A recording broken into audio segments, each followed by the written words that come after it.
रामचरितमानस में गोस्वामी तुलसीदास जी लिखते हैं, जब अयोध्या में भगवान प्रभु श्री राम जी का जन्म हो गया है, उन्होंने अवतार लिया है और उसके बाद माता कौशल्या से वार्तालाप करके, पहले माता कौशल्या को वो सब बता चुके हैं, अपना रूप दिखा चुके हैं कि वो भगवान हैं और इस कारणवश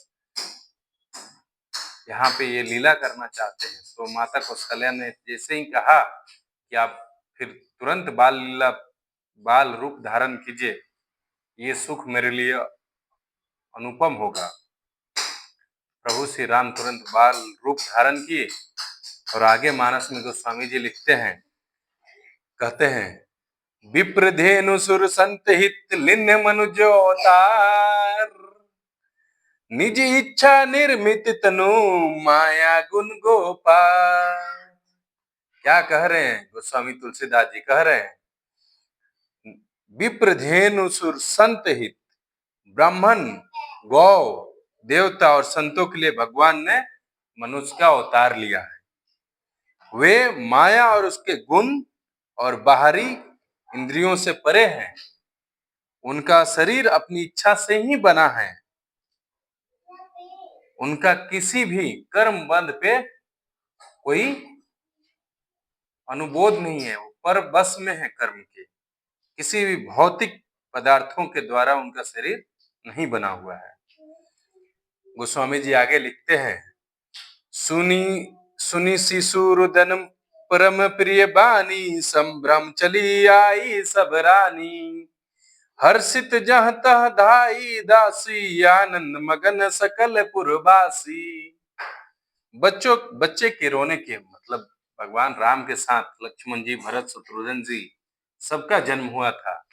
बच्चों के रोने की बहुत ही प्यारी ध्वनि सुनकर सभी रानियां उतावली होकर दौड़ी चली आई, दासियां हर्षित होकर जहां तहां दौड़ी, सारे पुरवासी आनंद मग्न हो गए। दशरथ पुत्र जन्म सुनि काना, मानहु ब्रह्मानंद समाना, परम प्रेम मन पुलक शरीरा, चाहत उठन करत मति धीरा। क्या कह रहे हैं गोस्वामी जी? गोस्वामी जी कह रहे हैं, राजा दशरथ जी पुत्र का जन्म कानों से सुन मानो ब्रह्मानंद में समा गए। मन में अतिशय प्रेम आया, शरीर पुलकित हो गया उनका। बुद्धि को धीरज देकर वे उठना चाहते हैं। आगे गोस्वामी जी लिखते हैं, जाकर नाम सुनत शुभ होई, मोरे गृह आवा प्रभु सोई, परमानंद पुरी मन राजा, कहा बुलाई बाजों बाजा। दशरथ जी कह रहे हैं, जिनका नाम सुनने से ही कल्याण होता है, जिनका नाम सुनने से ही कल्याण होता है, उस प्रभु का अवतार मेरे घर हुआ है। राजा दशरथ का मन परम आनंद से पूर्ण हो गया और उन्होंने बाजों वालों को बुलाकर कहा, ढोल बजाओ, नगाड़े बजाओ और पूरे अयोध्या नगरी में खुशी का माहौल बना दो। उसके बाद गुरु वशिष्ठ जी को बुलाया गया। गुरु वशिष्ठ जी क्या कह रहे हैं? गुरु वशिष्ठ कह गयो हंकारा, आए द्विजन सहित नृप द्वारा, अनुपम बालक देखिन जाई, रूप राशि गुण कहीं न सिराई। गुरु वशिष्ठ के पास बुलावा गया। वे ब्राह्मणों के साथ राजद्वार आए। उन्होंने अनुपम बालक को देखा, जो रूप की राशि है, जिसके गुण कहने से समाप्त नहीं होते। भगवान को अनंत कहा जाता है। इसके बाद आगे गोस्वामी जी कहते हैं, नंदी मुख श्राद्ध करी, जात कर्म सब दिन, हाटक धेनु बसन मनी, निरप विप्रन कह दिन।